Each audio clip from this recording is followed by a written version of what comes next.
Initially, the first point that when they come in, they will need crisis support. So it will be find them a bed, possibly a change of clothes, use the shower, use the laundry, food, all those sort of natural nurture things that we get at home, access to a doctor, access to a dentist, and then just space to be. So we have tea and coffee making facilities in the lounge, we have a newspaper every day, they can use the computers, they can make phone calls, there's some games and some books, so it's just a gentle place for that.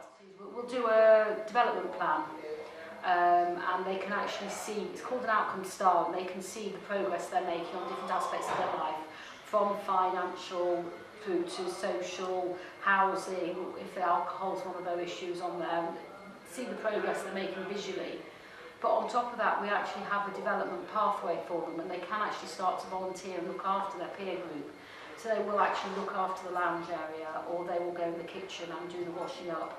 And just by having a routine and knowing they can turn up regularly and be relied upon actually helps their self-esteem and then continue to grow.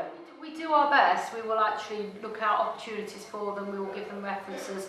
But there's a gap though from them actually being in the secure environment that they know here I'm volunteering to actually going out to the big wide world. So we do actually try and get them some placements, and it's the next stage of our volunteer development programme that we're working on. It's not perfect yet, and everything always evolves, doesn't it? But there are opportunities for the clients to gradually become part of the staff team as well. Individual story, and they are very unique.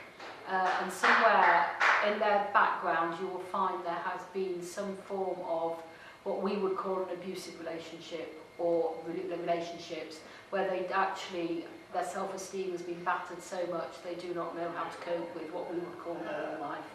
Somewhere in everybody's background that comes in here has had that, and it's had an impact on them.